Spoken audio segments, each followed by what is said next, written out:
మీ సన్నిధికి ఆశ కలిగి వచ్చినటువంటి బిడ్డలను తృప్తిపరచబడే వాక్య పరిచర్య చేయాలని మీ దాసుడు మీ పక్షంగా నిలబడి మీ సహాయం కోరుకుంటున్నాడయ్యా. అల్పుడనైనా నన్ను మీరు దర్శించండి, బలపరచండి అయ్యా. అలనాడు ఏలియాకి ఇచ్చినటువంటి ఆత్మ మాకు ఇవ్వండి ప్రభువా. మీ సన్నిధిలో మేము నిలబడి చక్కని వాక్య పరిచర్య చేయడానికి పరసంబంధమైన ఆత్మ జ్ఞానమును మాకు అనుగ్రహించండి ప్రభువా. బైబిల్ గ్రంథంలో ఉన్న ప్రతి మాట అందరికీ అర్థమయ్యే రీతిలో, అందరికీ ఆమోదయోగ్యంగా ఉండే విధానములో బోధించుటకు మమ్మల్ని మీ చేతిలో మీ పనిముట్టుగా మార్చుకోండి నాయన. ఎడగలిగిన చెవి, గ్రహించుకునే హృదయము ప్రతి ఒక్కరికి దయచేయమని ప్రభు నామమున ప్రార్థిస్తూ ఉన్నాము తండ్రి. ఆమేన్. మత్తయి సువార్త 20వ అధ్యాయము 1 నుండి 15 వచనాల వరకు ఒక సందర్భం మనకి ఇక్కడ కనబడుతుంది. మత్తయి సువార్తలో 20వ అధ్యాయములో 1 నుండి 15 వచనాల వరకు ఒక సందర్భం కనబడుతుంది. ఏమిటి అంటే పరలోక రాజ్యము ఒక ఇంటి యజమానుని పోలి ఉన్నది. అతడు తన ద్రాక్ష తోటలో పనివాణిని కూలికి పెట్టుకొనుటకు ప్రొద్దున బయలుదేరి దినమునకు 1 దేనారము చొప్పున పనివారితో వడబడి తన ద్రాక్ష తోటలోనికి వారిని పంపెను. చదువు మొత్తం చదివితే చాలా టైం పడుతుంది, నేను చెప్తాను. పరలోక రాజ్యము అనేది ఒక ఇంటి యజమానుని పోలి ఉన్నది అని చెప్తూ ఉన్నాడు. అక్కడ చెప్తూ ఉంటూ ఆ ఇంటిలో ఉన్నటువంటి యజమానుడు తన ద్రాక్ష తోటలో పని చేయటానికి పని వారిని కుదుర్చుకున్నాడు. ఆ కుదుర్చుకున్న ఎలాగా, కొంతమంది దగ్గరకు వెళ్ళి మీకు దినమునకు ఉదయాన్నే వెళ్ళాడు. అక్కడికి ఉదయమునే వెళ్ళి మీకు ఒక రోజుకి 1 దేనారం ఇస్తారు, మీరు వచ్చి పని చేస్తారా అంటే చేస్తామన్నారు. వెళ్ళారు. 9 గంటలకు కొంతమంది దగ్గరకు వెళ్ళాడు. అక్కడికి వెళితే వారిని అడిగారు, వారు వచ్చి చేస్తామన్నారు. వారు పనికి వెళ్ళారు. 12 గంటలకి కొంతమందిని పిలిచారు, వారు వెళ్ళారు, వారు చేశారు. 3 గంటలకు మళ్ళా కొంతమందిని పిలిచారు, వారు వెళ్ళారు పనికి, వారు పని చేశారు. ఆఖరికి ఇంటికి వచ్చే టైంలో 5 గంటలప్పుడు కూడా కొంతమందిని, మీరు ఎందుకున్నారు ఇక్కడ అంటే మమ్మల్ని ఎవరు పనికి పిలవలేదయ్యా, అందుకని మేము ఇక్కడ ఉన్నామంటే మీరు వచ్చి మా తోటలో పని చేస్తారంటే చేస్తామన్నారు. ఓకే రండి అన్నారు. కదా ఈ సందర్భంలో మనము ఆత్మీయంగా దీన్ని ఆలోచన చేయగలిగితే ఒక ప్రత్యేకమైన సందేశము దేవుడు మనకి ఇవ్వబోతున్నాడు. ఇలాగా ఆ దినము ఆ రైతు ఆ పొలంలో ద్రాక్ష తోటలో పనిచేయటానికి ఉదయమున కొంతమందిని పెట్టుకున్నాడు. వారికి చెప్పాడు, మీకు 1 దేనారం ఇస్తానని. 9 గంటలకు కొంతమందిని పెట్టుకున్నాడు, వారికి చెప్పలా. 12 గంటలకి కొంతమందిని పెట్టుకున్నాడు, వారికి చెప్పలా ఇంత ఇస్తానని. 3 గంటలకి కొంతమందిని పెట్టుకున్నాడు, వాళ్ళకి కూడా చెప్పలా నేను ఎంత ఇస్తానని. 5 గంటలకు కూడా కొంతమందిని పిలిచాడు, వారికి కూడా నేను మీకు ఇంత ఇస్తానని చెప్పలేదు. అంతా అయిపోయిన తర్వాత తన ఇంటి గృహ నిర్వాహకుని పిలిచాడు. అయ్యా, మన ద్రాక్ష తోటలో పనిచేశారు కదా, వారికి కూలి ఇవ్వమని పంపించాడు. చూడండి 8వ వాక్యములో, సాయంకాలం అయినప్పుడు ఆ ద్రాక్ష తోట యజమానుడు తన గృహ నిర్వాహకుని చూచి పనివాణిని పిలిచి చివర వచ్చిన వారు మొదలుకొని మొదట వచ్చిన వారి వరకు వారికి కూలి ఇమ్మని చెప్పెను. దాదాపు 5 గంటలకు కూలికి కుదిరిన వారు వచ్చి ఒక్కొక్క దేనారము చొప్పున తీసుకొని మొదటి వారు వచ్చి జాగ్రత్త జాగ్రత్తగా వినండి. తమకు ఎక్కువ దొరుకుననుకొని గాని వారికి ఒక్కొక్క దేనారము చొప్పుననే దొరికెను. వారిని తీసుకొని చివర వచ్చిన వేరి 1 గంట మాత్రమే పని చేసినను పగలంతయు కష్టపడి ఎండ బాధ సహించిన మాతో వారిని సమానము చేసితివి అని ఆ ఇంటి యజమానుని మీద సణుగుకున్నారు. ప్రియులారా, అంటది కదా వాక్యము, మొదటి వారు కడపటి వారు, కడపటి వారు మొదటి వారు. అదే కింద చెప్తాడండి, ఆ మాటే చెప్తాడు. 16 వచ్చిన వాడు ఈ ప్రకారమే కడపటి వారు మొదటి వారగుదురు, మొదటి వారు కడపటి వారగుదురు. ఇప్పుడు మీరు ఎక్కడ ఉండాలనుకుంటున్నారు? మొదటి స్థానంలోనా కడపటి స్థానంలోనా? పిల్లలు ఇక్కడ మనం ఆలోచన చేస్తే సాయంకాలం అయిన తర్వాత తన ఇంటి గృహ నిర్వాహకుని పిలిచి, అయ్యా ఈ పని వారందరికీ కూలి ఇవ్వమంటే ఈయన ఏం చేశాడు? మొదట వచ్చిన వారి దగ్గర నుంచి వాళ్ళ, ఆఖరి వచ్చిన వారి దగ్గర నుంచి వాళ్ళ. ఉదయాన్నే ఎవరైతే పిలిచారో మొదట పనికి వచ్చిన వారు 2 పిలవాలి, కానీ 5 గంటలకు వచ్చారు చూసారా, వాళ్ళని పిలిచి వాళ్ళకి 1 దేనారం ఇచ్చాడు. 3 గంటలకు వచ్చిన వారికి 1 దేనారం ఇచ్చాడు. 12 గంటలకు వచ్చిన వారికి 1 దేనారం ఇచ్చాడు. 9 గంటలకు వచ్చిన వారికి 1 దేనారం ఇచ్చాడు. ఉదయాన్నే వచ్చిన వారికి కూడా 1 దేనారం ఇచ్చాడు. అంటే ఇక్కడ ఆ రైతు అందరినీ సమానం చేశాడు. ఇది న్యాయమంటారా? న్యాయమంటారా? మనకేమనిపిస్తుంది? పైనుంచి వస్తా ఉంటే 5 గంటలకు వచ్చిన వారికి 1 దేనారం ఇచ్చారంటే 3 గంటలకు వచ్చిన వారికి ఇంకొంచెం ఎక్కువగా ఇస్తారు. 12 గంటలకు వచ్చిన వారికి ఇంకొంచెం ఎక్కువ ఇస్తారు. 9 గంటలకు వచ్చిన వారికి ఇంకొంచెం ఎక్కువ ఇస్తారు. ఉదయాన్నే వచ్చాం కదా, మనకెంతో వస్తుందని వీళ్ళంతా ఊహలు కన్నారు. ఊహల్లో గాలివేడలు అంటారు కదా, అలాగే ఊహించుకుంటా ఉన్నారు. ఆఖరికి వారి చేతిలో వచ్చిందంట 1 దేనారమే వచ్చింది. అప్పుడు వీళ్ళు ఏం చేశారు? ఆ రైతు మీద సణుగుకున్నారు. ఎందుకు ఇలా చేశారని సణిగితే అప్పుడు ఆయన అంటాడు, అమ్మ నేను చేసింది న్యాయం కదా అన్నాడు. ఎలా న్యాయం అవుతుంది? మన దృష్టిలో అది న్యాయమేనా? మనం ఏమనుకుంటాం దాని విషయంలో? ఈ రైతుకి ఇది న్యాయమేనా? ఉదయాన్నే వచ్చి చేసిన వారికిను సాయంత్రం 1 గంట ముందు వచ్చేసిన వారికి అందరికీ సమానంగా ఇచ్చాడే. ఈ రైతు న్యాయంగా లేడు, న్యాయంగా ఇవ్వలేదు అని మనమైతే ఊహించుకుంటాం. ఆ మాట వాడు కూడా అడిగితే ఆడతో ఆయన ఏమన్నాడు తెలుసా? అమ్మా, నేనేమైనా అన్యాయం చేశాను అనుకుంటున్నారా మీరు? నేనేమైనా మీకు తక్కువ ఇచ్చాను అనుకుంటున్నారా? మీకు నేను ఉదయాన్నే మాట్లాడేటప్పుడు ఏం చెప్పాను? 1 దేనారము ఇస్తానన్నాను. అన్న మాట ప్రకారం ఇచ్చానా లేదా? మరి మీరు ఆశపడటం అర్థం ఏంటి? మీకు ఎవరైనా మాట తప్పితే మీరు అనుకోవచ్చు అలాగా, నేను అన్న మాట ప్రకారం ఇచ్చాను కదా అని వాళ్ళని అన్నాడు దేవుడు. పిల్లరా, ఇక్కడ ఆలోచించవలసింది ఏమిటంటే మొదటి వారు కడపటి వారు, కడపటి వారు మొదటి వారు అవుతారని ఎవరిని ఉద్దేశించి అన్నాడు? ఈ ఉదయాన్నే వచ్చి పనిచేసి ఆశించారు చూసారా ఎక్కువగా వస్తుందని, వారిని ఉద్దేశించి అన్నారు. పిల్లరా, మొదటగా ఇచ్చినటువంటి 5 గంటలకు వచ్చిన వారికి ఇచ్చినప్పుడు 3 గంటలకు వచ్చినప్పుడు ఇచ్చిన వారు మాట్లాడాలి కదా. వాళ్ళకి అంత ఇచ్చారు, మాకెంత ఇచ్చారని అడగాలి కదా, వాళ్ళు అడగాల. మనం 12 గంటలకు ఇచ్చినప్పుడు వాళ్ళకి ఇచ్చేటప్పుడు అయ్యా వాళ్ళిద్దరికి సమానంగా ఇచ్చి మాకు అడిగిస్తున్నారు వాళ్ళు అడగాలి కదా, వాళ్ళు అడగాల. 9 గంటలకు వచ్చినప్పుడు వాళ్ళే అడగాల. ఎందుకని అందరికి సమానంగా ఇస్తున్నారు, మేము ఎక్కువ పని చేస్తాం కదా వాళ్ళే అడగాలి, వారు అడగలేదు. వీళ్ళకి వచ్చిందండి ఇప్పుడు ఆ ఉదయాన్నే వచ్చిన వారికి. అంటే వాళ్ళలో ఏమి లేదంటారు.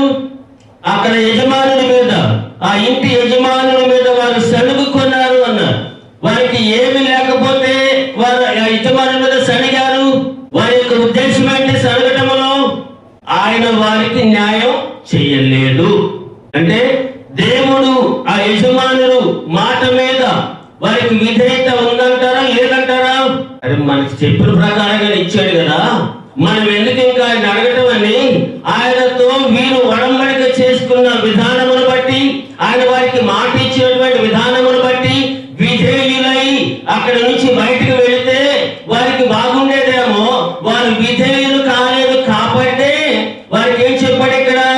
మొదటి వారు కడపటి వారు, కడపటి వారు మొదటి వారు. ప్రియులారా, మన విశ్వాస జీవితంలో ఎంతో కాలం నుంచి మనం ఈ భక్తి జీవితాలు కొనసాగుతున్నామేమో, మన విశ్వాస జీవితంలో ఎంతో కాలం నుంచి దైవ భయములు కొనసాగుతున్నాము అని అనుకుంటున్నామేమో, ఒకవేళ మనకు కానీ దేవుని పట్ల విధేయత కానీ లేకపోతే మనం ఏ స్థానంలోకి వెళ్తాం?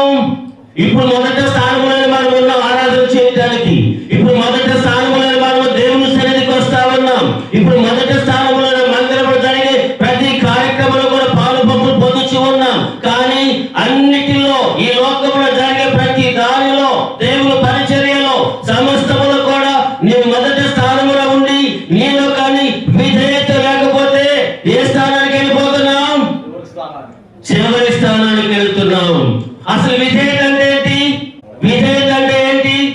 చూడండి, ఒక మాట చూద్దాం. విధేయత అంటే ఏంటో చూద్దాం. ఇర్మియా గ్రంథము 42వ అధ్యాయము 6వ వాక్యమును చూద్దాం.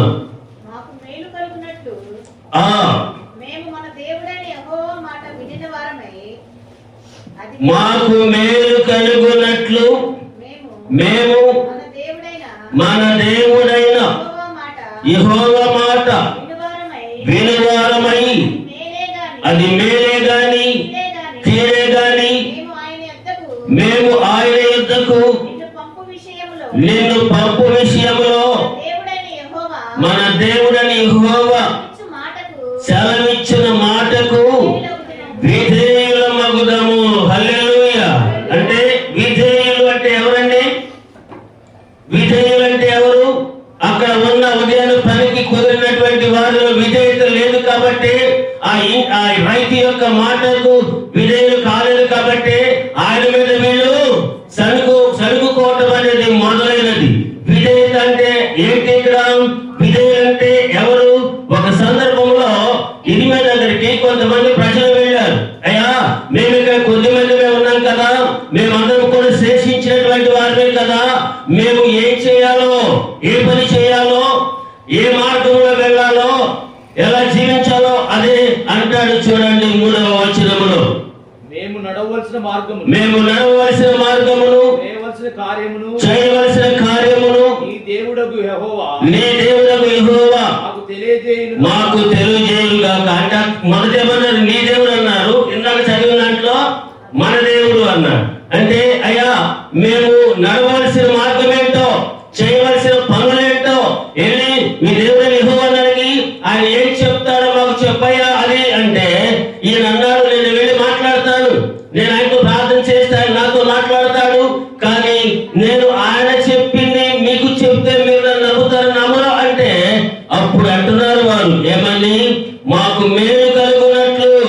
6వ వాక్యం చదివారు కదా, మాకు మేలు కలుగునట్లు మేము మన దేవుడైన యెహోవా మాట వినువారమై, అది మేలుకే గాని కీడుకే గాని మేము ఆయన యొద్దకు నిన్ను పంపు విషయంలో మన దేవుడైన యెహోవా సెలవిచ్చిన మాటకు విధేయులు మగుదము. అంటే విధేయులు అంటే ఎవరండి? దేవుని మాట వినేవారు. వింటమంటే ఎలాగా? ఈ చెవితో విడిచిపెట్టడమా? వినేవారందరూ, దేవుని మాట వినేవారందరూ విధేయులు. వినటం మాత్రమే కాదు, విన్న తర్వాత ఆ దేవుని మాటలందు ఎవరైతే విశ్వాసం ఉంచుతారో వారు విధేయులు, ఎవరైతే విశ్వాసం ఉంచరో వారు అవిధేయులు. ఆ అవిధేయత మనలో ఉంటే దేవుని యొక్క ఉగ్రత. చూడండి, యోహాను సువార్త 3వ అధ్యాయము ఒకసారి మనం చూసినప్పుడు 36వ వాక్యములో చూస్తాం.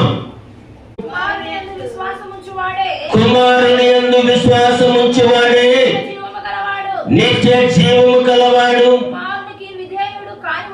కుమారునికి విధేయుడు కానివాడు జీవమును చూడడు గాని దేవుని ఉగ్రత వాని మీద లేచి ఉన్నను. అంటే దేవుడు కుమారుడు అంటే ఎవరు? ఎవరా కుమారుడు? నన్ను పంపిన వాని యందు విశ్వాసముంచువాడే. ఎవరండి ఆయన?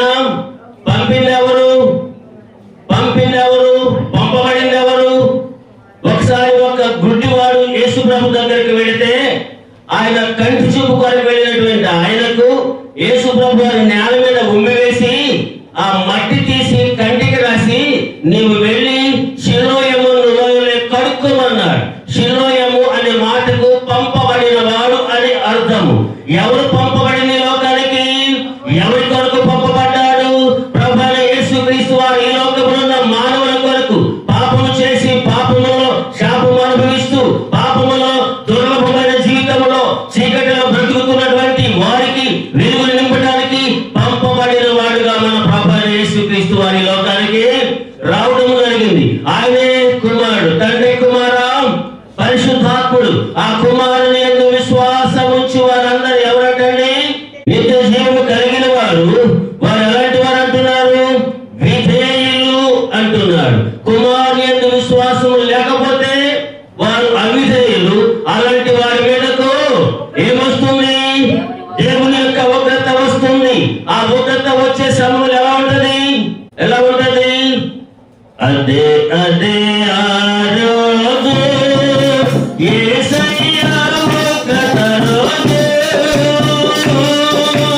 ఏల శ్రమల రోజు, పాపులంతా యేసే రోజు.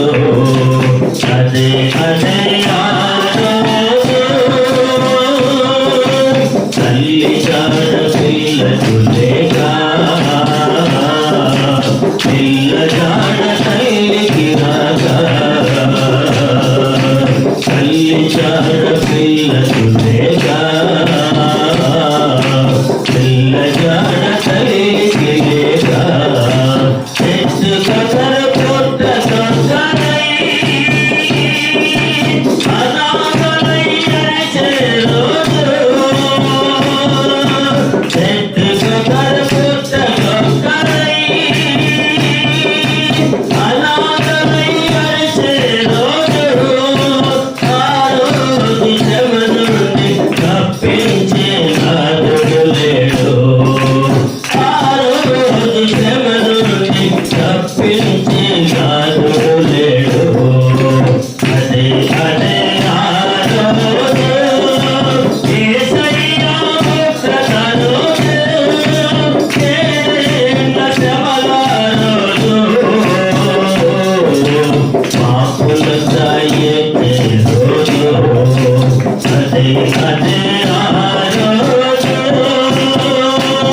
హల్లెలూయా. ప్రియులారా, దేవుని మాట ఎవరైతే వింటారో, విని ప్రభుని విశ్వసిస్తారో వారే విధేయులు. ఆ విధేయత గాని ఒక విశ్వాసం లేకపోతే ఏ స్థానంలోకి వస్తారండి? ఏ స్థానంలోకి వెళ్తాము? కడపటి స్థానంలోకి. అందుకే ఆ కింద చెప్పాడు, మొదటి వారు కడపటి వారు, కడపటి వారు మొదటి వారు అవుతారు. ఇప్పటి వరకు నీ లోకంలో చేసిన భక్తి జీవితము, ఇప్పటి వరకు నీ లోకంలో పడిన ప్రయాస, నీ కుటుంబం కొరకు, నీ బిడ్డల కొరకు, లేకపోతే ప్రార్థన జీవితంలో, మందిర విషయంలో, ఈ పరిచయ విషయంలో ఎంత నీవు మొదట స్థానంలో ఉండి చేసినా దేవుని యొక్క మాట మీద విధేయత లేకపోతే, విన్న మాట ప్రకారముగా నడుచుకోలేకపోతే, జీవించలేకపోతే మనము దేవుని దృష్టిలో అవిధేయులే. అవిధేయులైతే దేవుని ఉగ్రత వస్తుంది. ఆ ఉగ్రత వచ్చిందంటే ఎవరి దారి వారిదే. ఎవరు ఎక్కడ ఉన్నారు, ఎవరు ఎక్కడ రాలిపోతారో, ఎవరిని ఎక్కడ కలుసుకోలేమో అది మనకే తెలియకుండా జరిగిపోతూనే ఉంటాయి. కాబట్టి ప్రియులారా, ఈ లోకంలో ఉన్న మనము దేవుని యొక్క ఉగ్రత మన మీదకి రాకుండా మనము కాపాడబడాలి, మనము రక్షించబడాలి. దేవుని ప్రేమకు పాత్రలు కావాలనుకుంటే ప్రతి ఒక్క విశ్వాసి దేవునికి విధేయులుగా బ్రతకటం అనేది నేర్చుకోవాలి. ఏమి నేర్చుకోవాలి? విధేయత కలిగి జీవించడానికి ఏమి నేర్చుకుంటే మనం విధేయులు అవుతాము? రెండే మాటలు చెప్తాను. చాలా మంది నేను చెప్పాలంటే దీంట్లో రెండే మాటలు చెప్పి ముగిస్తాను ప్రియులారా. మొదటది, మనము మొదట పేతురు పత్రికకు వచ్చినప్పుడు ఒక మాట మనం ఇక్కడ చూస్తాము. మొదట పేతురు పత్రిక 1వ అధ్యాయము 14వ వచనము నుండి చూద్దాం. నేను పరిశుద్ధుడై ఉన్నాను, నేను పరిశుద్ధుడనై ఉన్నాను గనుక మీరు పరిశుద్ధులయుడని పరిశుద్ధులయుండుడని రాయబడి ఉన్నది. కాగా మీరు విధేయులకు పిల్లలై, జాగ్రత్తగా గమనిద్దాం, మీరు విధేయులకు పిల్లలై మీ పూర్వపు అజ్ఞాన దశలో మీకుండిన ఆశలను అనుసరించి ప్రవర్తింపక మిమ్మల్ని పిలిచిన వాడు పరిశుద్ధుడైన ప్రకారము మీరును సమస్త ప్రవర్తన యందు పరిశుద్ధులై ఉండండి. Praise the Lord. పిల్లలు, విధేయత కలిగి ఉండాలంటే, ఒక విశ్వాసి దేవుని దృష్టిలో విధేయులుగా పిలువబడాలంటే, ఆ కడపటి స్థానముల నుండి మొదటి స్థానానికి రావాలంటే నీలో దేవుడు ఏం చూడాలా? ఆ మాటలోనే సమాధానం ఉంది మనకి. కాగా మీరు విధేయులకు పిల్లలై మీ పూర్వపు అజ్ఞాన దశలో మీకుండిన ఆశలను అనుసరించి ప్రవర్తింపక అన్నాడు. అంటే దేవుని దృష్టిలో మనము విధేయులుగా ఉండాలంటే మన పూర్వపు అజ్ఞాన దశలో, అంటే యేసు ప్రభుని గుర్తించక మునుపు, యేసు ప్రభువులోకి రాక మునుపు, ఒక విశ్వాసిగా దేవునిలో కొనసాగక మునుపు, ఆ గత కాలములో ఏదైతే అజ్ఞాన దశలో మనకు ఆశలు ఉన్నాయో వాటిని ఏం చేయాలంటే అండి, అనుసరించి నడవకూడదా? హల్లెలూయా. అర్థమవుతుందా ప్రియులారా? ఈ దినమున వాక్యం బిడ్డలకు చెప్తున్నాను. ఒకవేళ గతంలో మనకి ఏదైనా సరే పూర్వ అజ్ఞాన దశలో ఉన్నప్పుడు, దేవునిలోకి రాకముందు ఉన్నప్పుడు, అవేవైనా మనలో ఉంటే, అవేవైనా మనలో ఆశలుంటే వాటిని ఏం చేసుకోవాలంటే అనుసరించి నడుచుకోకూడదు. ఎప్పుడైతే ఒక విశ్వాసి నేను విశ్వాసి అని చెప్పుకునేటప్పుడు గతంలో వారికి ఉన్న ఆశలను అనుసరించి నడుచుకోకుండా ఉంటారో వారే దేవునికి విధేయులు. హల్లెలూయా. వారు ఏ స్థానానికి వస్తారు? కడపటి స్థానము నుండి మొదటి స్థానానికి వస్తారు. అందుకే ప్రభు చెప్పాడు, మొదటి వారు కడపటి వారు, మొదటి వారు. ఈ మాట చాలా సందర్భాలు వినే ఉంటాం చాలా మంది సేవకుల ద్వారా. దానికి పరిపూర్ణమైనటువంటి సమాధానం మీకు వచ్చింది లేదు నాకు తెలియదు, కానీ దేవుడి దినమున సమాధానాన్ని మనకి ఇచ్చి ఉంటాడు. ప్రియమైన దేవుని బిడ్డలారా, ఒకటి, దేవుని దృష్టిలో మనము విధేయులమైతే ఆ దేవుని ఉగ్రత మన మీదకి రాదు. ఆ దేవుని ఉగ్రత మన మీదకి రాకపోగా మనకి దేవుడు మొదటి స్థానంలో ఉంచుతాడు. అంటే ఆయన మనము ఎప్పుడు చూసినా అని అంటారు కదా పెద్దలు, వడ్డించేవారు మనవారైతే కడబంతులు కూర్చొని అన్ని వస్తాయి అంటారు. ఆయన దేవుని దృష్టిలో మనం ఉంటే ఆయన మన కొరకు ఏమైతే సిద్ధం చేశాడో అవన్నీ కూడా మనకే ఆయన అందించడానికి, ఇవ్వటానికి ఎప్పుడు సిద్ధంగానే ఉంటాడు. కాబట్టి ప్రియులారా, దేవుని దృష్టిలో మనం విధేయులు కావాలంటే, ఒకటి, మన పూర్వములో క్రీస్తులోకి రాకముందు మనకున్న ఆశలను మనము అనుసరించి నడుచుకోకూడదు. అది మొదట విషయం. రెండోది చూద్దాం ప్రియులారా. మొదట కొరింథీయులకు రాసిన పత్రిక 16వ అధ్యాయము 15వ వాక్యమును చూడండి. స్టెఫెను ఇంటివారు అకయ యొక్క ప్రథమ ఫలమై ఉన్నారని వారు పరిశుద్ధులకు పరిచర్య చేయుటకు తమ్మును తాము అప్పగించుకొని ఉన్నారని మీకు తెలియను. ఎవరికి చెప్తున్నారు ఈ మాట? పౌలు గారు కొరింథీ సంఘానికి చెప్తా ఉన్నాడు. ఏమని చెప్తున్నాడు? స్టెఫెను ఇంటి వారు అకయ యొక్క ప్రథమ ఫలమై ఉన్నారని వారు పరిశుద్ధులకు పరిచర్య చేయుటకు తమ్మును తాము అప్పగించుకొని ఉన్నారని మీకు తెలియను. స్టెఫెను గాని అకయ గాని వారందరూ కూడా ఎవరంటే దేవునికి పరిచర్య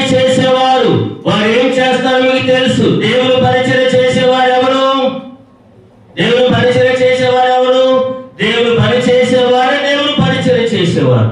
దేవుని పరిచయ వారికి పరిచయం చేసేవారు కూడా దేవునికి పరిచయం చేసేవారు. ఇక్కడ అంటున్నాడు ఏమని, వారు దేవునికి పరిచయం చేయడానికి తమను తాము అప్పగించుకొని ఉన్నారని మీకు తెలియను. కాబట్టి సహోదరులారా, అట్టి వారికి పనిలో సహాయము చేయుచు ప్రయాసపడుచు ఉన్న వారందరికీ మీరు విధేయులై ఉండవలెనని మిమ్మును బ్రతిమలాడుకొనుచున్నాను. ఆమేన్, హల్లెలూయా. ఇక్కడ ఇంకో మాట చెప్తున్నాడు. ఇక్కడ సెపెన్ అనే వారు దేవుని పరిచర్యలో ఉన్నారు. అక్కడ యొక్క ప్రజలు పలువు దేవుని పరిచర్యలో ఉన్నారు. వారు ఉన్నారని మీకు తెలుసు. వారు దేవుని సేవ చేయడానికి సమర్పించుకున్నారని మీకు తెలుసు. అయితే వారు ఆయా ప్రాంతాలకు వెళుతున్నప్పుడు, వారు సువార్త ప్రకటిస్తున్నప్పుడు, వారు ప్రయాసపడుతున్నప్పుడు వారికి ఎలా ఉండాలంట? ఎవరికి విధేయులై ఉండాలా? దేవుని పరిచర్య చేసే వారికి, దేవుని సేవలో ఉన్న వారికి, దేవుని సేవకులకు సంఘము ఎలా ఉండాలి? విధేయులై.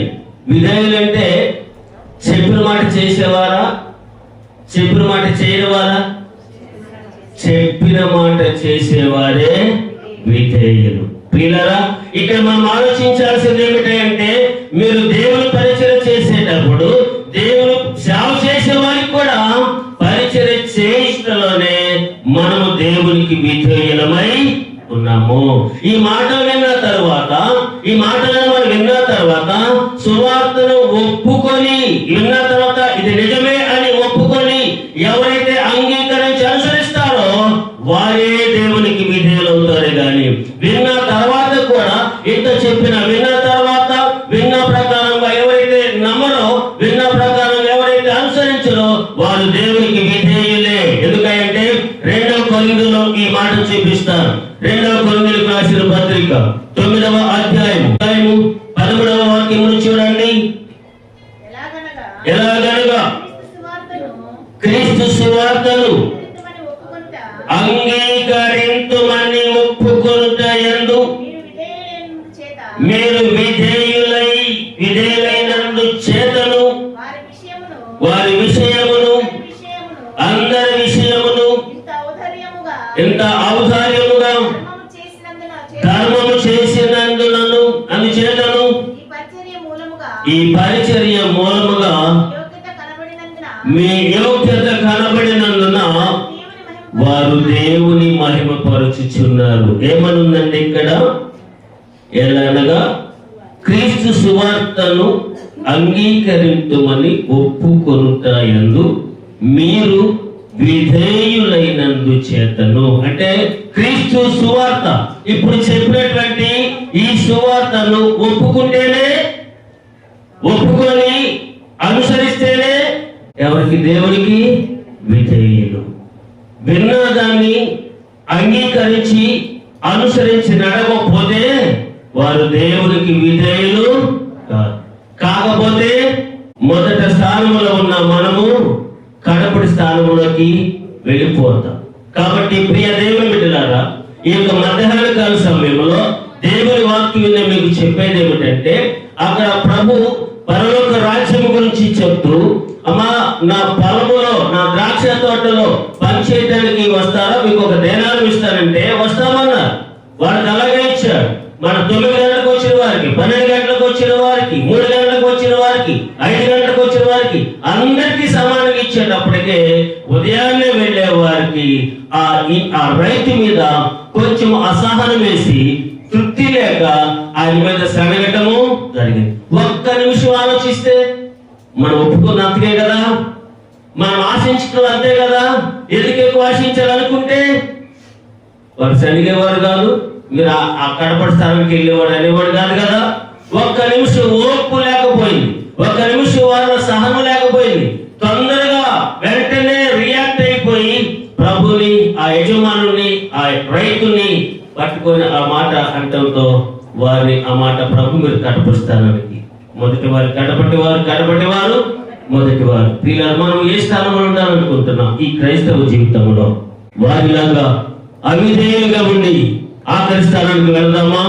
వారి కన్నా విధేయత కలిగి జీవించి మొదటి స్థానంలో ఉందామా?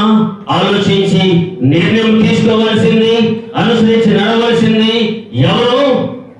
మనమే. దేవుని సువార్త, దేవుని మాట విని ఆ మాటని విశ్వాసం ఉంచి నడుచుకునే వారే విధేయులు. ఆయన మాట ఏం చెప్పింది? 2 మాటలు చెప్పారు ఆయన వాక్యం. ఒకటి ఏం చెప్పారు? పూర్వపు అజ్ఞాన దశలో ఉన్నటువంటి ఆశలను అనుసరించి నడవకూడదు. రెండవది, దేవుని సేవకుల మాటకు విధేయత చూపించాలి. పరిచర్య విషయంలో కూడా విధేయత కలిగి ఉన్నారు. పరిచర్య విషయం చేయడానికి ముందుకు రావాలి. అలా చేయగలిగిన వారే విధేయులు. వారు ఎక్కడ ఉంటారు? కడపడి స్థానంలో ఉన్న మొదటి స్థానానికి వస్తారు. మొదటి స్థానంలోకి వస్తే దానికి వచ్చే బహుమానము అది ఎవరు ఊహించేది కాదు. ఎందుకంటే ఏదైనా ఒక కాంపిటీషన్ పెట్టినప్పుడు మొదటి బహుమతి వచ్చిందంటే అంతకు మించిన గర్వము, అంతకు మించినటువంటి ఆనందము ఇంకొకటి ఉండదు. నాకు మొదటి స్థానం వచ్చిందంటే ఎంత ఆనందం అది. ఆ స్థానంలో ఒక క్రైస్తవ విశ్వాసం కలిగి ఉంటే ఈ కోట్ల కొలది క్రైస్తవ సమాజంలో, క్రైస్తవ సంఘాల్లో ఈ సంఘము మొదటి స్థానంలో ఉంటే అది మనకి ఎంత గర్వకారణము. ఇదిగో యొక్క సంజయ్ నగర్ కాలంలో ఉన్నటువంటి సెవెంత్ చర్చి ఈ రీతిగా మొదటి స్థానంలో ఉన్నది. దేవునికి విధేయులుగా ఉన్నారని ఆ ప్రపంచంలో ఉన్న సంఘాలన్నీ ఎదుట మనం నిలబడితే అది మనకి, మన కుటుంబానికి ఎంత గర్వకారణము. ఆ రీతిగా మీరు జీవించాలని ఆశపడుతూ ఈ శుభవచనాలు మీ అందరి యొక్క దీవెన కొరకు, క్షేమం కొరకు తెలియచేసుకుంటూ నా మాటలను ముగిస్తూ ఉన్నాను. దేవుడి మాటలు దీవించి ఆశీర్వదించును గాక. ఆమేన్. చిన్న ప్రార్థన చేద్దాం. పరిశుద్ధుడా, మీకు వందనాలు. ఈ దినమునకై మీరు ఇచ్చినటువంటి మాటల కొరకు వేలాదిగా కృతజ్ఞతాస్తుతుల్లో చెల్లిస్తూ ఉన్నాం. ఈ మాటలు మీరు నా ప్రియులు ఈ మాటలతో ఏకీభవించి అనుసరించి నడుచుకోవటానికి పరిశుద్ధాత్మ యొక్క సహాయం, నడిపింపు దయచేయమని ప్రభు పేరిట ప్రార్థిస్తున్నాము తండ్రి. ఆమేన్.